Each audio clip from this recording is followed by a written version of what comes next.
Bem, para quem gosta de história, aqui está. Só que não se pronuncia muito bem os nomes em inglês, tem essa dificuldade.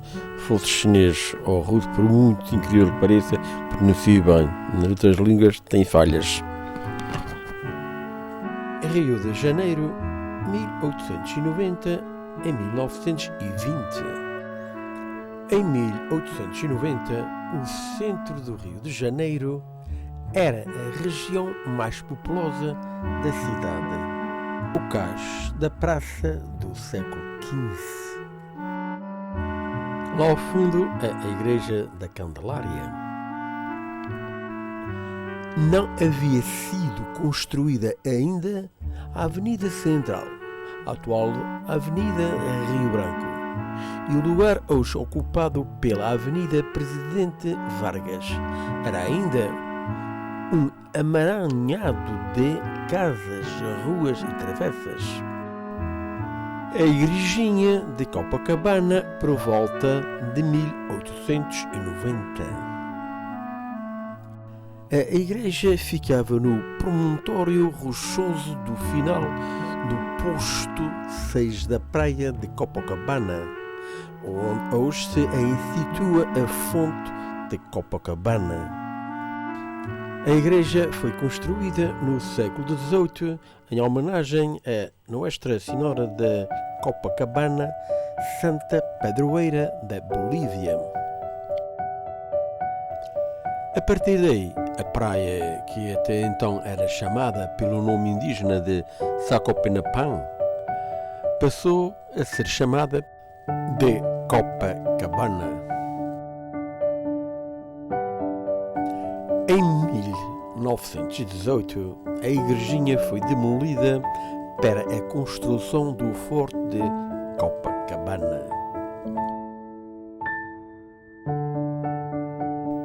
Copacabana por volta de 1890. No final do século XIX, Copacabana ainda era um vasto arraial, quase desabitado, com poucas ruas, poucas edificações e de difícil acesso. Até o final do século XIX, os únicos acessos a Copacabana eram a ladeira do Barroso, atual ladeira dos Tabajarras, e a ladeira do Leme. A outra forma de chegar era pela Lagoa Rodrigo de Freitas.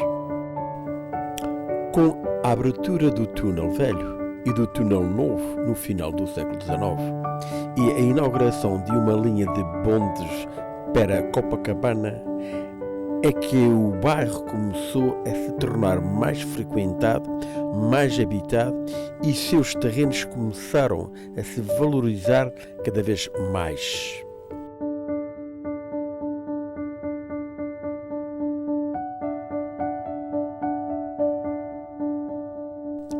Ipanema por volta de 1890. Ao contrário de Copacabana, que cresceu rapidamente, Ipanema é mais ainda. O Leblon continuaram pouco habitados no início do século XX. A região começou a crescer um pouco a pouco com a chegada de uma linha de bondes à região. A partir daí, seus terrenos começaram a se valorizar cada vez mais. Nas décadas seguintes, a região de Ipanema, Leblon, Lagoa Gávea passou a ser considerada uma área nobre do Rio, com alguns dos imóveis mais caros da cidade e do país.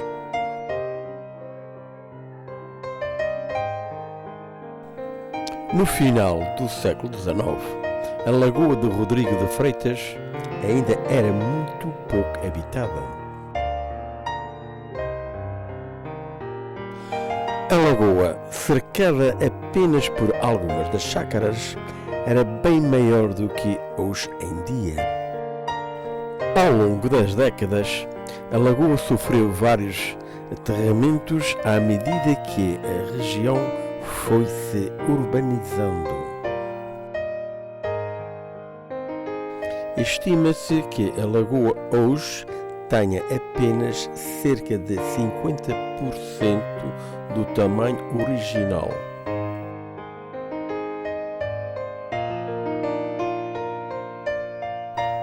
Em 1890, Botafogo já era um bairro bem urbanizado, pois desde a década de 1870 a região já tinha linhas de bonde puxado a burro que facilitavam o acesso ao bairro.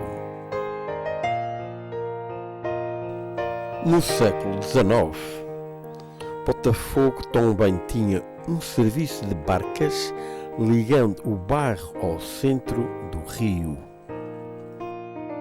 O atracador ficava na altura da Rua de São Clemente.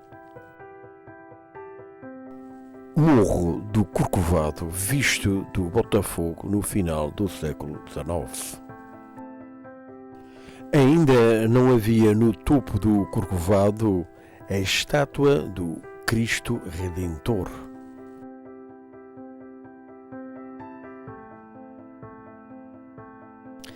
Antes da estátua do Cristo, no pico do Corcovado havia um mirante apelidado de Chapéu do Sol. Foi construído em 1885 por ordem do imperador Dom Pedro II. Um ano antes, em 1884, foi inaugurada a primeira linha férrea para o Corcovado, que era percorrida por um trem a carvão. A deslumbrante paisagem do Rio de Janeiro, visto do alto do Corcovado, sempre impressionou a quem subia até ao pico da montanha.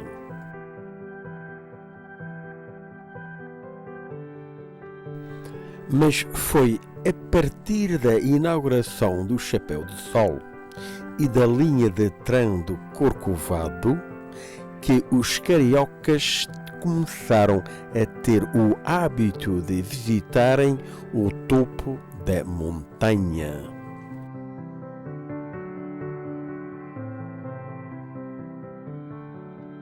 Estação Central do Brasil, por volta do ano 1890.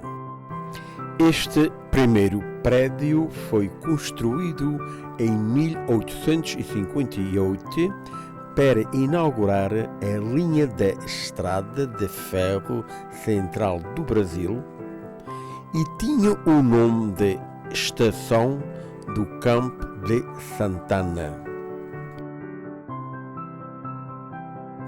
Em 29 de março de 1858, pela manhã, a estação foi inaugurada, com 3 locomotivas levando Dom Pedro II, sua corte e ministros até ao pouso dos Queimados, atualmente o distrito de Queimados, na Baixada Fluminense.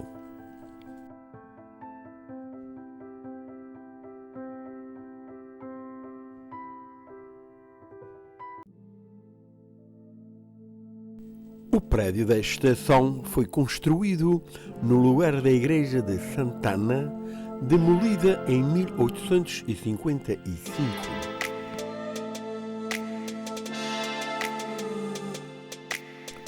Relógio do antigo prédio da Central do Brasil.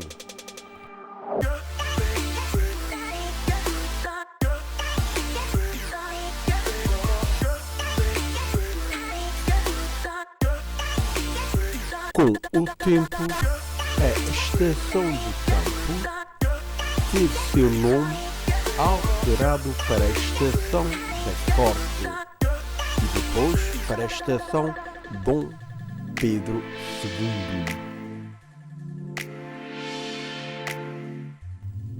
Com a proclamação da República em 1889, a estrada de ferro de Pedro II passaria a se chamar Estrada de Ferro Central do Brasil.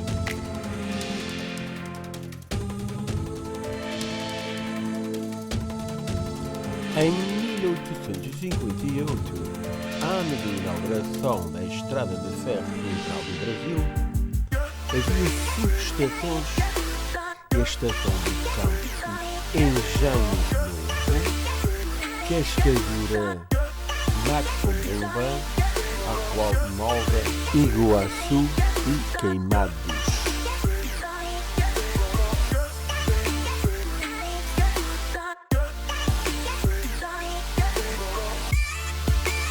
No final do mesmo ano, foi inaugurada a Estação de Belém, atual Japé.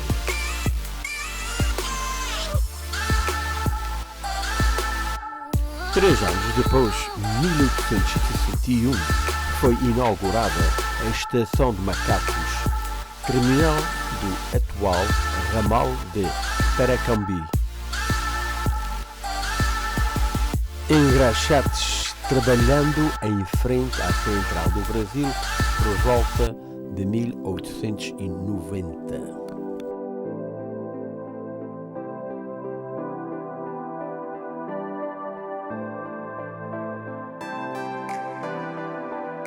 Largo da Carioca por volta de 1890.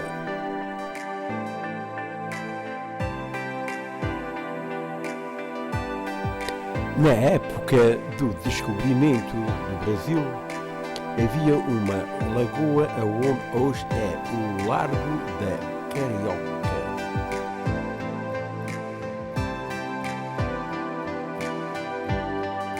A lagoa começou a ser aterrada em 1723 e no seu lugar foi construído o primeiro chafariz público da cidade, o chafariz da Carioca.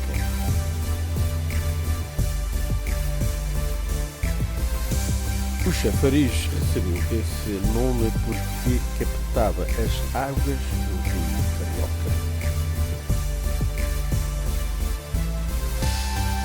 A construção do chafariz da Carioca ajudou a população na complicada questão do abastecimento de água naqueles primeiros séculos da cidade, que ainda não tinha sistema de água canalizada. A água tinha que ser levada para as residenciais em tonéis de madeira ou metal. Havia também os aguadeiros, que eram vendedores de água, que iam nas residenciais, mas cobravam preços altos. Antes da construção do chafariz da Carioca, os moradores ou os seus escravos tinham que ir de canoa até à praia do Flamengo para pegarem a água na foz do rio Carioca. Depois do aterro da lagoa e da construção do chafariz da Carioca, o local passou a ser chamado de Largo da Carioca. Senhoras no Largo da Carioca em 1890. Nas imagens da época, podemos ver que até ao fim do século XIX e início do século XX, o número de mulheres nas ruas do Rio de Janeiro e do Brasil era bem menor do que de homens, devido aos costumes conservadores da época.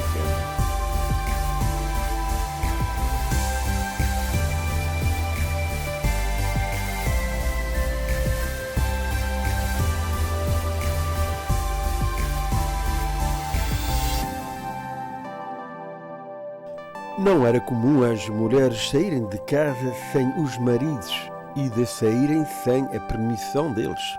assim como a maioria das mulheres não trabalhavam fora de casa, ficando encarregadas apenas dos trabalhos domésticos e da criação dos filhos.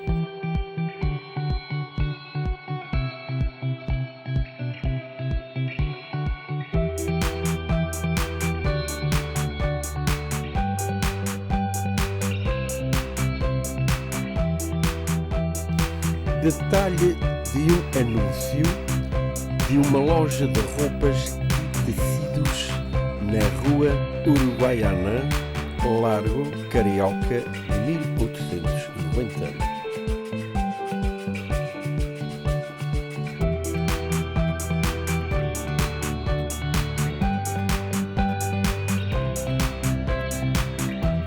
Morro do Castelo e Ladeira da Misericórdia, no início do século XX.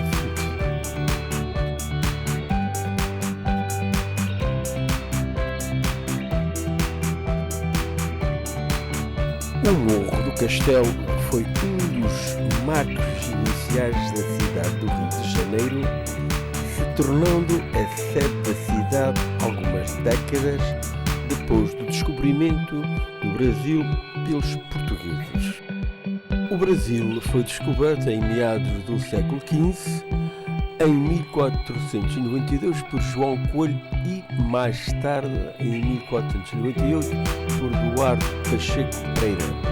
É de Pedro Álvares Cabral, de 1500, isso é outra história mal contada. Em 1567, a sede da cidade, fundada por Estácio de Sá, inicialmente na entrada da Baía de Guanabara, foi transferida para o Morro do Castelo após a expulsão dos franceses da cidade nessa época. Era chamado de Morro do Descanso.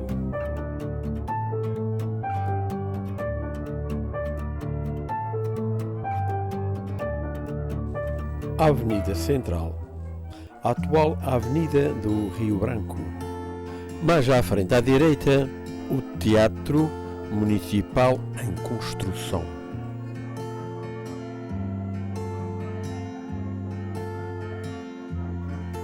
Com o crescimento da cidade, o Morro do Castelo foi perdendo a importância e no fim do século XIX suas construções centenárias estavam deterioradas e habitadas por moradores de baixa renda.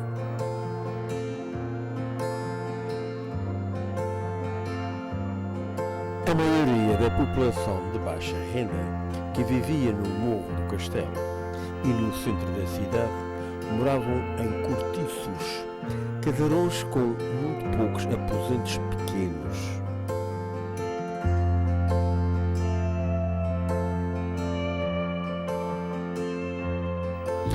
Também chamados na época de casas de cômodo, os cortiços ofereciam condições precárias a seus moradores e eram mal vistos pela população e pelas autoridades.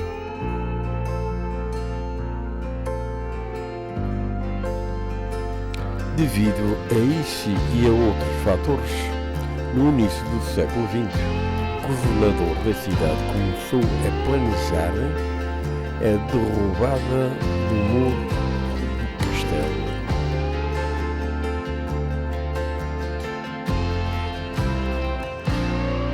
Desde governos anteriores no Rio de Janeiro já se cogitava e derrubava do Morro do Castelo, entre outros pretextos, alegava-se que o morro atrapalhava a ventilação do centro da cidade.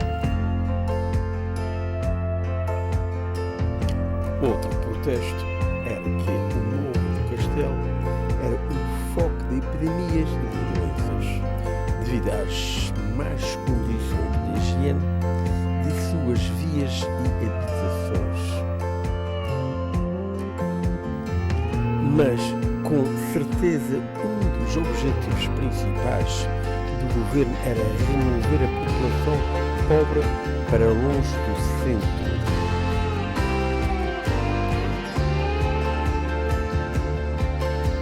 O governo da cidade queria preparar o centro para a Exposição Internacional do Centenário da Independência em 1922.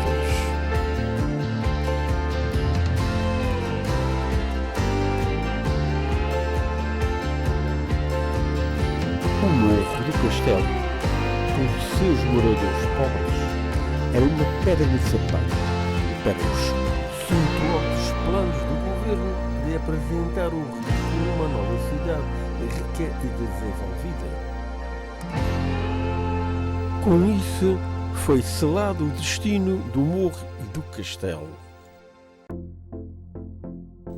No Morro do Castelo existiam duas igrejas, a Igreja dos Jesuítas e a Igreja de São Sebastião, também conhecida na época como Igreja dos Capuchinhos. Logo depois da transferência da sede do Rio para o Morro do Castelo, em 1567, o padre Manuel da Nóbrega, líder da primeira missão jesuítica a chegar à América, fundou o Colégio dos Padres Jesuítas e a igreja ligada ao colégio. A Igreja dos Jesuítas permaneceu no alto do Morro do Castelo por 400 anos.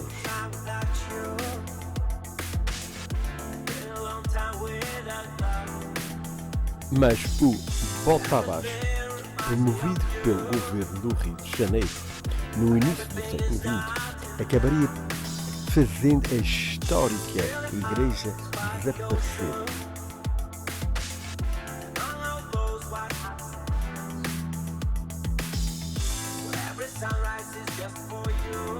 A Igreja dos Jesuítas sendo destruída durante a derrubada do Morro do Castelo em 1920.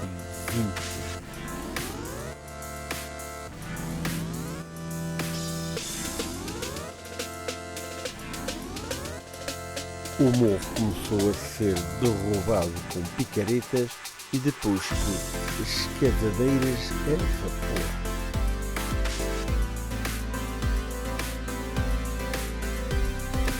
Mas como o governo da cidade tinha urgência em derrubar rapidamente o morro e esses métodos não estavam sendo suficientemente rápidos, decidiu-se usar bombas de água.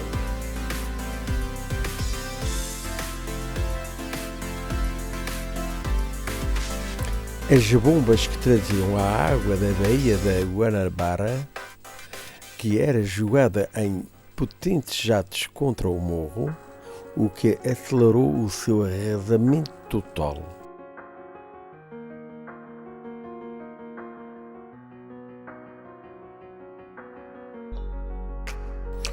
O Morro do Castelo tinha mais de 4.000 moradores na época em que foi derrubado.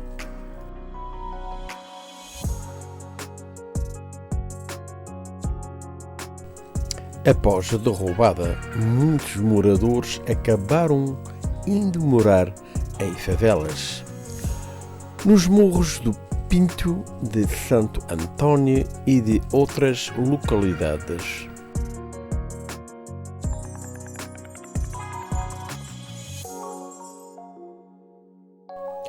O objetivo de Pereira Passos, o prefeito do Rio no início do século XXII, foi transformar o centro da cidade em uma nova Paris, com avenidas e prédios inspirados na capital francesa.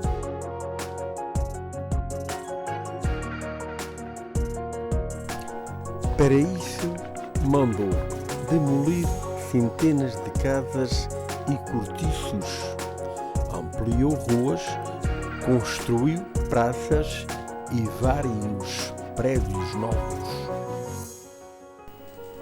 Nessa fase, foi construída a Avenida Central, a atual Avenida do Rio Branco, que passou a ser a principal avenida do centro da cidade antes da construção da Avenida Presidente Vargas nos anos 40. Também nessa fase de remodelação do centro do Rio, foi inaugurado em 1909 o Teatro Municipal, um dos mais luxuosos teatros de ópera das Américas. É também a nova sede da Biblioteca Nacional, uma das 10 maiores bibliotecas do mundo.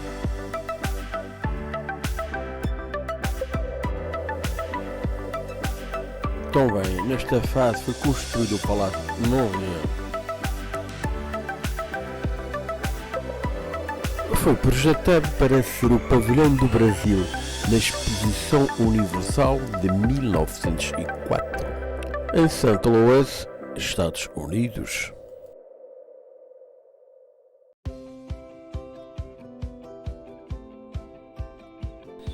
A ideia do governo era trazer a construção para o Rio, após a exposição nos Estados Unidos.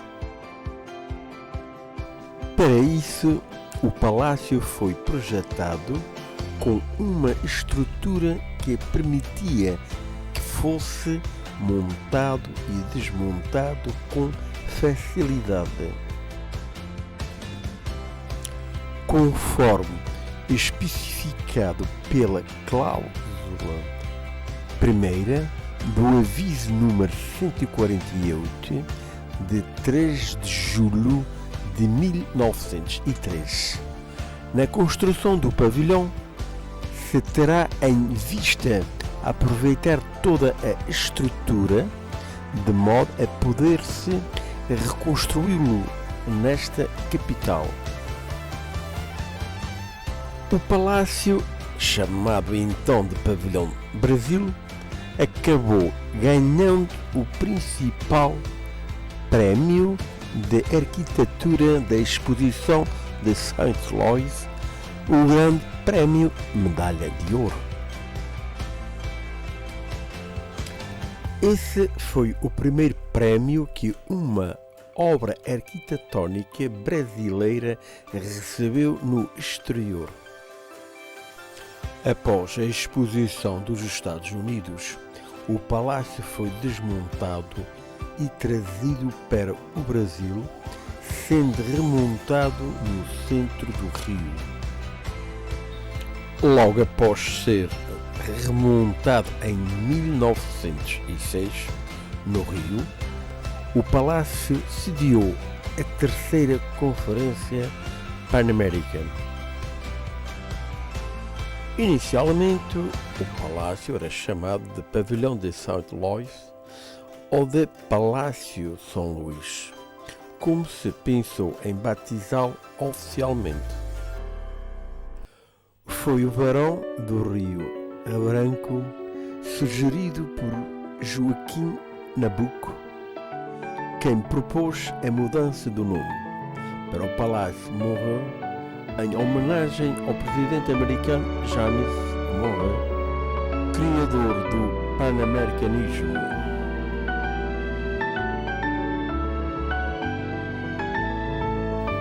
De 1911 a 1914, o Palácio Monroe sediou o Ministério da Aviação. De 1914 a 1922, sediou a Câmara dos Deputados. A beleza do Palácio Monroe fez com que ele se tornasse um dos símbolos da cidade do Rio no início do século XX. O palácio passou a ser incluído em inúmeros cartões postais do Rio de Janeiro, sendo inclusive retratado na cédula de 200 reis emitida em 1919.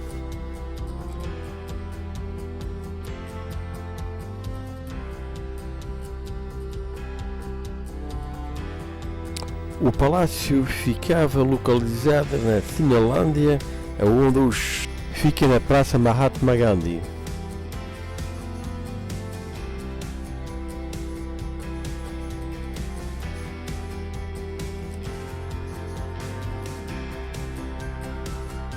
O Palácio morreu eliminado à noite para a chegada dos reis da Bélgica em 1920.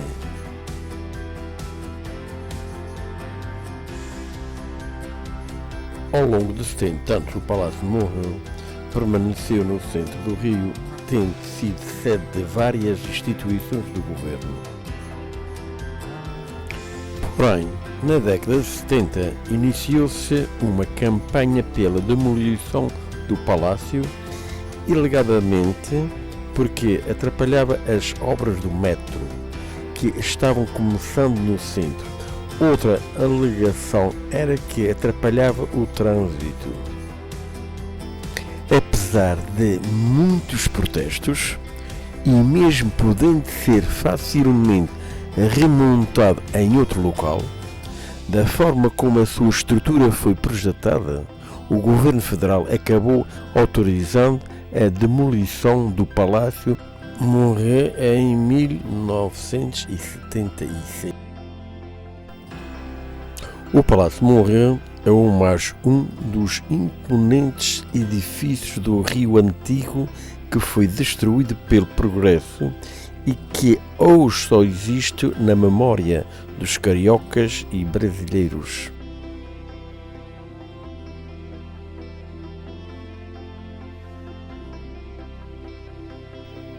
O que eu acho estranho, que já passei em vários lugares e vejo o seguinte, é destruir os patrimónios, substituir por outros e mais tarde estão a rever aquilo que fizeram, a passar de burro para cavalo.